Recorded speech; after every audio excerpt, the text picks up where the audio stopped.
हम यहाँ पे सीखेंगे कि डायमेंशनल फॉर्मूला कैसे निकालते हैं। डायमेंशनल फॉर्मूला कैसे निकालते हैं, डायमेंशनल फॉर्मूला कैसे निकालते हैं। ठीक है, तो स्टार्ट करते हैं। तो डायमेंशनल फॉर्मूला निकालने के लिए किसी भी फिजिकल क्वांटिटी को बेस क्वांटिटी जैसे कि मास, के लेंथ, टाइम,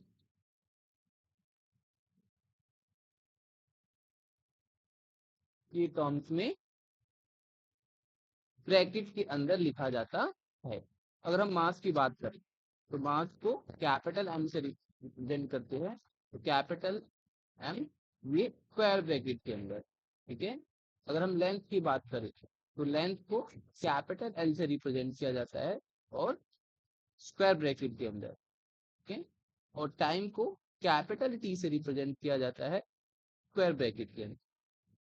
ठीक है, तो ये तीन क्या हो गए, ये तीन बेस क्वांटिटीज हो गए जिनको हमने क्या किया, डायमेंशनल फॉर्मूला लिखने के लिए एक फॉर्म स्क्वायर ब्रैकेट के रूप में हमने लिख दिया।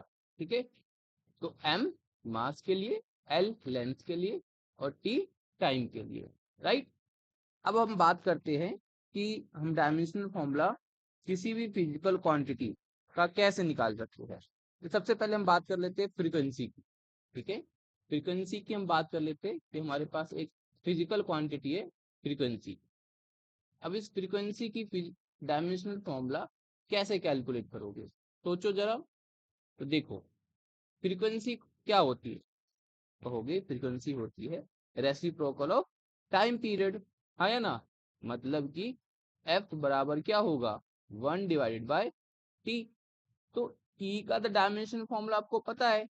अगर मैं फ्रीक्वेंसी f, इसको स्मॉल f से हम रिप्रेजेंट करते हैं, फ्रीक्वेंसी f है ना, इसका डायमेंशनल फॉर्मूला निकाले तो क्या हो जाएगा, इसका डायमेंशनल फॉर्मूला ये हो जाएगा 1 डिवाइडेड बाय टी। और टी किसके साथ लिखे, स्क्वायर ब्रैकेट के साथ। ठीक है, अब ये जब टी ऊपर जाएगा तो क्या हो जाएगा, टी की पावर -1। तो ये क्या हो गया, ये डायमेंशनल फॉर्मूला हो गया किसका, फ्रीक्वेंसी का। लेकिन यहाँ पे एक चीज इंपॉर्टेंट है, यहाँ पे m नहीं है, l नहीं है, है ना। मतलब फ्रीक्वेंसी मास पे डिपेंड नहीं करती, लेंथ पे डिपेंड नहीं करती। तो हम लिख सकते हैं इसका डायमेंशनल फॉर्मूला m0, ठीक है, l0 और t की पावर -1। ठीक है, ये तो ये क्या आ गया, डायमेंशनल फॉर्मूला आ गया किसकी, फ्रीक्वेंसी की। अब ऐसे ही डायमेंशनल फॉर्मूला हम फोर्स की कैलकुलेट कर सकते हैं, ऐसे हम काइनेटिक एनर्जी की कैलकुलेट कर सकते हैं, है ना। तो चलिए हम कैलकुलेट करते हैं वेलोसिटी की। ठीक है, वेलोसिटी की डायमेंशनल फॉर्मूला हम कैलकुलेट करते हैं। तो बताइए मुझे कि वेलोसिटी क्या होती है। तो आप कहोगे वेलोसिटी होता है डिस्टेंस अपॉन टाइम, है ना, या फिर आप कहोगे डिस्प्लेसमेंट अपॉन टाइम, है ना। तो डिस्प्लेसमेंट डिस्प्लेसमेंट अपॉन टाइम। ठीक है, अब डिस्प्लेसमेंट क्या है, डिस्प्लेसमेंट को हम मीटर में मेजर करते हैं, हाँ या ना। और टाइम को सेकंड में मेजर करते हैं, है ना। तो मीटर में मेजर करते हैं, इसका मतलब क्या है, एक प्रकार की लेंथ हुआ ना डिस्प्लेसमेंट। तो वेलोसिटी का dimension formula v square bracket के साथ लिखेंगे हमेशा, ये बात आप ध्यान में रखिएगा। तो v is equal to displacement के लिए क्या आ जाएगा हमारे पास, ये आ जाएगा हमारे पास l, ठीक है, और डिवाइडेड बाय टाइम, टाइम को कैसे लिखेंगे, कैपिटल टी स्क्वायर ब्रैकेट के साथ। ठीक है, अब इसको सॉल्व कर देंगे तो ये आ जाएगा हमारे पास v is equal to square bracket के साथ, ठीक है, l टी इनवर्स, टी ऊपर चला जाएगा तो टी की पावर कितनी आ जाएगी, -1। अब हमें इसको एम एल टी की फॉर्म में लिखना है। तो आप देखेंगे कि जो वेलोसिटी है वो मास पर डिपेंड नहीं करती। तो ये क्या हो गया, v इज इक्वल टू, इसका डायमेंशन फॉर्मूला हो गया m0 l1 और टी की पावर -1। अब कहीं कहीं पे ना L1 नहीं लिखा रहेगा, सिर्फ L लिखा रहता है, तो ये अंडरस्टूड होता है कि वहां पावर 1 है। ठीक है, तो ये ऐसे तो हमने वेलोसिटी निकाली। अब ऐसे ही हम और भी फिजिकल क्वांटिटी की निकाल सकते हैं। जैसे कि अगर मैं बात करूं काइनेटिक एनर्जी, ठीक है, तो काइनेटिक एनर्जी का अगर मैं डायमेंशनल फॉर्मूला निकालना चाहूँ तो उससे पहले आपको इसका फॉर्मूला पता होना चाहिए। तो काइनेटिक एनर्जी का फॉर्मूला क्या होता है, अगर मैं फॉर्मूला पूछूं आपसे तो फॉर्मूला क्या होगा इसका? फॉर्मूला होता है काइनेटिक एनर्जी का के E is equal to 1/2 mv²। हाँ या ना? अच्छा, अब यहाँ पे m क्या है? मास है। v क्या है? वेलोसिटी है। ठीक है, तो हमें मास को तो पता है, हमें हम कैसे रिप्रेजेंट कर सकते हैं स्क्वायर ब्रैकेट में कैपिटल M के साथ। हाँ या ना? तो ये आ गया हमारे पास काइनेटिक एनर्जी का डायमेंशन फॉर्मूला। हम लिख सकते हैं M के लिए कैपिटल M, ठीक है, और v क्या है? वेलोसिटी है। अभी हमने वेलोसिटी का निकाला है, क्या है वो? ये है m0 L1 और t की पावर -1 और होल पावर कितनी है इसकी? होल पावर है 2। अब ये 2 सबसे मल्टीप्लाई हो जाएगा, ये आ जाएगा हमारे पास m। ठीक है, जब ये 2 सबसे मल्टीप्लाई होगा तो क्या बचेगा हमारे पास? ये आ गया, 0 से होगा तो 0, और ये आ जाएगा L2 और t की पावर -2। ठीक है, अब इस ये भी स्क्वायर ब्रैकेट में, एक ही स्क्वायर, ये भी स्क्वायर ब्रैकेट में, हम तो इसको सिंगल फॉर्म में लिखे, एक ही, दोनों को एक ही स्क्वायर ब्रैकेट में लिख देते हैं। तो आ जाएगा m L² और t की पावर -2। ये क्या आ गया? डायमेंशन फॉर्मूला किसका? काइनेटिक एनर्जी का। क्या आया? m L² t की पावर -2। तो इस प्रकार आप डायमेंशन फॉर्मूला कैलकुलेट कर सकते हो। चलिए एक और डायमेंशन फॉर्मूला कैलकुलेट करके देखते हैं, जिससे आपकी प्रैक्टिस हो जाएगी। ठीक है, अब हम बात करते हैं डायमेंशन फॉर्मूला। हम निकालते हैं, किसकी निकाले बताइए? अब हम निकालते हैं इम्पल्स की। ठीक है, चलिए इम्पल्स की निकालते हैं। तो इम्पल्स क्या होता है? अगर मैं इम्पल्स का फॉर्मूला पूछूं तो इम्पल्स होता है हमारे पास, इम्पल्स क्या होगा? ये होगा हमारे पास फोर्स इनटू टाइम। ठीक है, फोर्स इनटू टाइम। तो किसी बच्चे ने पूछा यहाँ पे, तो सर क्या हम फोर्स का डायमेंशनल फॉर्मूला निकालेंगे? बिल्कुल। टाइम का डायमेंशनल फॉर्मूला निकालेंगे, हाँ, और उसको फिर रीअरेंज करेंगे। ठीक है, तो ये आ गया हमारे पास फोर्स। तो फोर्स का डायमेंशनल फॉर्मूला क्या होता है? अब फोर्स का डायमेंशनल फॉर्मूला होता है m L t की पावर -2। ठीक है, और टाइम का क्या होता है? t। अब इसको रीअरेंज कर देंगे तो क्या आ गया हमारे पास? सिंपल का डायमेंशनल फॉर्मूला ये आ गया हमारे पास m की पावर 1। याद रखे हमेशा स्क्वायर ब्रैकेट में लिखते हैं L1 और t की पावर माइनस, ये क्या आ गया? डायमेंशनल फॉर्मूला किसका? इम्पल्स का। ठीक है, ऐसे ही आप फोर्स का निकाल सकते हो ना। डायमेंशनल फॉर्मूला क्या होता है? फोर्स, बताओ मुझे, 1 मिनट है आपके पास, फोर्स का डायमेंशन फॉर्मूला निकाल के बताओ जल्दी फटाफट। फोर्स का डायमेंशन फॉर्मूला कैसे निकालोगे? बिल्कुल, सोचो और बताओ। ठीक है, फोर्स क्या होता है? न्यूटन के लॉ पढ़े हैं ना अपने 9th-10th में। तो फोर्स हो गया हमारे पास, रिप्रेजेंट करते हैं एफ से, और फोर्स क्या हो गया? मास इंटू एक्सलेशन, है ना, मास इंटू एक्सलेशन। ठीक है, अभी ये मत करिएगा कि क्रॉस प्रोडक्ट है, डॉट प्रोडक्ट। ठीक है, मास इंटू एक्सलेशन हम सिंपली मल्टीप्लाई कर रहे हैं बस। ठीक है, तो ये आ गया हमारे पास फोर्स के लिए capital F with square bracket, यानी किसके बराबर आ जाएगा? मास के लिए कैपिटल एम, है ना, और एक्सेलेरेशन के लिए क्या लिखोगे? एक्सेलेरेशन का डायमेंशन फॉर्मूला, एक्सेलेरेशन के लिए डायमेंशन फॉर्मूला कैलकुलेट करो। ए क्या होता है? एक्सेलेरेशन, और वो किसके बराबर होता है? वेलोसिटी अपॉन टाइम के बराबर। वेलोसिटी अपॉन टाइम के बराबर, हाँ या ना? तो वेलोसिटी क्या है? एक्सेलेरेशन, वेलोसिटी का भी निकाला है हमने, बताओ क्या निकाला हमने वेलोसिटी का? ये रहा m0 L1 t की पावर -1। तो यहाँ पे आप एक्सेलेरेशन का डायमेंशन फॉर्मूला निकाल सकते हो। ये आ गया हमारे पास m0 L1 और t की power -1 and divide by time का capital T with square bracket. ठीक है, अब इसको रीअरेंज कर देंगे तो A निकल के आ जाएगा, A का डायमेंशन फॉर्मूला निकल के आ जाएगा। तो क्या आ गया ये A का डायमेंशन फॉर्मूला, जब इसको आप सॉल्व करोगे तो ये आ जाएगा हमारे पास स्क्वायर ब्रैकेट के साथ A इक्वल टू L1 और t की पावर -2। अब इस ये जो एक्सेलेरेशन हमने निकाला है, ठीक है, ये जो एक्सेलेरेशन हमने निकाला है, ये वाला एक्सेलेरेशन, ये एक्सेलेरेशन हम क्या करेंगे यहाँ पे रख देंगे। ठीक है, ये वाला एक्सेलेरेशन का, और इसको सॉल्व कर देंगे तो m, ठीक है, m इंटू एक्सेलेरेशन, बताओ एक्सेलेरेशन के लिए L1 t की पावर -2। ना इसको अब सॉल्व कर देंगे। ठीक है, m l t की फॉर्म में लिखना है ना, तो जब हम इसको m l और t की फॉर्म में लिखेंगे तो ये क्या आ जाएगा, f बराबर कितना, ये आ गया हमारे पास, रीअरेंज करो तो m l t की पावर -2। तो ये डायमेंशनल फॉर्मूला आ गया किसका, फोर्स का। ठीक है बच्चों, अब ऐसे ही डायमेंशनल फॉर्मूला आप दूसरे फिजिकल क्वांटिटीज के कैलकुलेट कर सकते हो। ठीक है, अच्छा अब मुझे बताओ, एक है हमारे पास प्लैंक कांस्टेंट। क्या, प्लैंक कांस्टेंट, प्लैंक कांस्टेंट का डायमेंशनल फॉर्मूला कैलकुलेट करना है। तो फॉर्मूला क्या होता है प्लैंक कांस्टेंट का, एक फॉर्मूला होता है हमारे पास प्लैंक कांस्टेंट का, वो होता है energy, energy divide by frequency, है ना, डिवाइड बाय फ्रीक्वेंसी।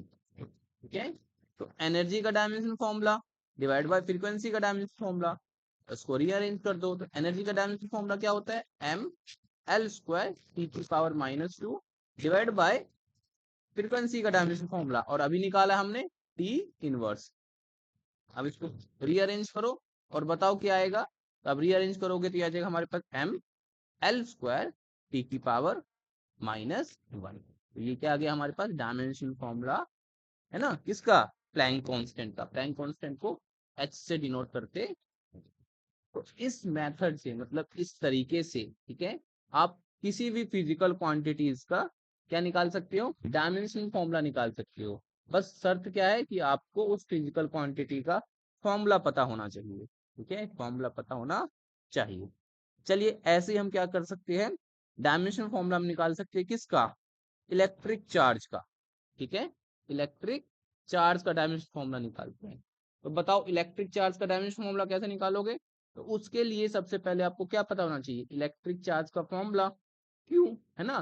क्यू क्या होगा, चार्ज को अगर मैं क्यू से रिप्रेजेंट करूं तो क्यू क्या होगा, क्यू बराबर होगा हमारे पास करंट इंटू टाइम, हाँ या ना, करंट इंटू टाइम। फॉर्मूला तो आपको याद रखना पड़ेगा। ठीक है, क्यू करंट इंटू टाइम। अच्छा बताओ, तो अगर मैं इसका निकालूं डायमेंशन फॉर्मूला, तो करंट को किस में रिप्रेजेंट करते हैं, मतलब मेजर करते हैं एम्पियर में, एम्पियर के लिए टी, ठीक है, और टाइम के लिए टी। ठीक है, तो इसको जब आप एम एल टी के फॉर्म में लिखोगे तो ये आप देखोगे कि जो चार्ज है वो किस पे इंडिपेंडेंट है, मास पे डिपेंड नहीं कर रही है। ऐसे ही ये एल पे भी डिपेंड नहीं कर रही है, तो M zero L zero T की पावर 1 और ए की पावर 1। अब ध्यान रखे कि यहाँ पे जो ये ए है वो यूनिट है, ठीक है, किसकी, एम्पियर की, करंट की ना, टी है टाइम। ठीक है, इस प्रकार आप क्या निकाल सकते हो, डायमेंशनल फॉर्मूला निकाल सकते हो फिजिकल क्वांटिटी। ठीक है, चलिए एक और डायमेंशनल फॉर्मूला कैलकुलेट करते हैं जिससे आपको और भी ज्यादा हेल्प मिल सके। ठीक है, तो अब हम निकालते हैं dimensional formula moment of inertia. ठीक है, एट्थ हम निकालेंगे किसका, मोमेंट ऑफ इनर्शिया। तो मोमेंट ऑफ इनर्शिया का फॉर्मूला क्या होता है, M O I, moment of inertia क्या होगा हमारे पास, मास इंटू क्या, डिस्टेंस का स्क्वायर, है ना, डिस्टेंस का, ये तो सिंपल है ना, करो कैलकुलेट करो इसको।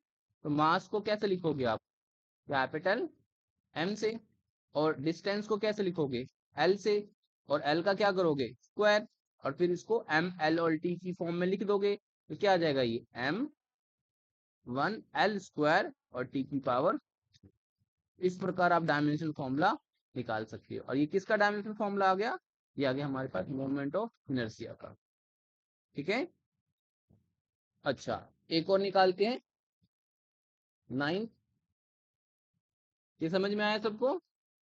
This is the moment dimensional formula किसका? Moment of inertia. चलिए आगे बढ़ते हैं। अब हम निकालते हैं एक और फिजिकल क्वांटिटी का डायमेंशनल फॉर्मूला। ठीक है, अच्छा सरफेस टेंशन। ठीक है, सरफेस टेंशन क्या होता है? फॉर्मूला सरफेस टेंशन का force upon length, force upon length. ठीक है, फोर्स अपॉन लेंथ।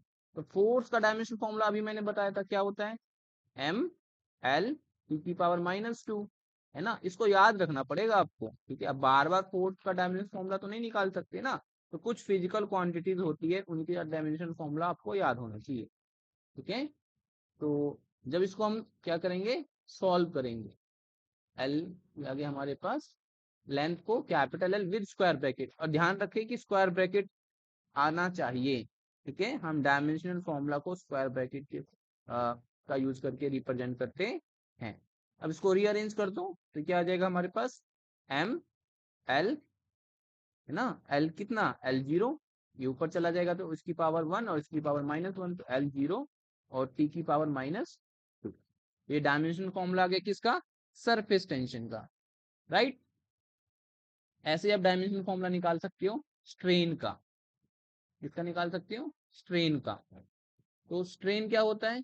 सोचो, स्ट्रेन होता है change in length divide by original length. ठीक है, अब तो चेंज इन लेंथ मतलब किस में रिप्रेजेंट करोगे? एल में, है ना? और ओरिजिनल लेंथ को भी किस में रिप्रेजेंट करोगे? एल में, है ना? तो इसको आप देखोगे तो एल और एल का क्या हो जाएगा? कट गया, तो ये क्या आ गया? 0। तो इसका डायमेंशन फॉर्मूला क्या होगा? m0 l0 30। अब ये देख के आपको क्या समझ में आता है? क्या है ये? ये डायमेंशन लेस। क्या है ये? Dimension less. ठीक है, डायमेंशन लेस। समझ में आया? बहुत बढ़िया, आगे चलते हैं। ठीक है, एक और फिजिकल क्वांटिटी है, हम कुछ और कर लेते हैं एक दो। ठीक है, जिससे आपका क्या हो जाएगा? ये कैलकुलेट करने में इजी हो जाएगा। वर्क का कैलकुलेट करें, है ना? तो वर्क एनर्जी एंड पावर, ये चैप्टर है हमारा 11th क्लास में। तो अगर हम वर्क का कैलकुलेट करते हैं तो वर्क कैसे कैलकुलेट करते हो, है ना? सबसे आसान तो यही है ना वर्क कैलकुलेट करना, force into displacement, force into displacement, आया ना?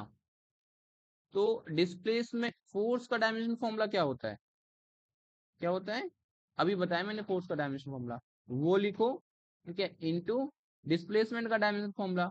डिस्प्लेसमेंट का तो आसान है ना, और फिर एल, डिस्प्लेसमेंट के लिए एल।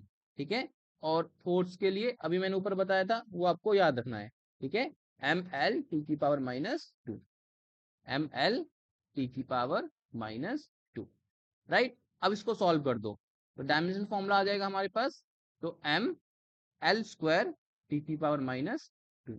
तो ये आ गया डायमेंशनल फॉर्मूला किसका? वर्क का। ठीक है, और ऐसे ही अदर फिजिकल क्वांटिटीज का भी आप निकाल सकते हो।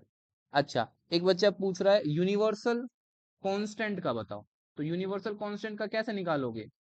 ठीक है, देखो ग्रेविटेशनल फोर्स क्या होता है? F = G into m1 m2 divide by r², ये फॉर्मूला होता है उसका। ठीक है, अब G का निकालना है, तो G के फॉर्म में अगर मैं इस फॉर्मूले को रीअरेंज करूं, ठीक है, तो G के फॉर्म में ये फॉर्मूला क्या बन जाएगा?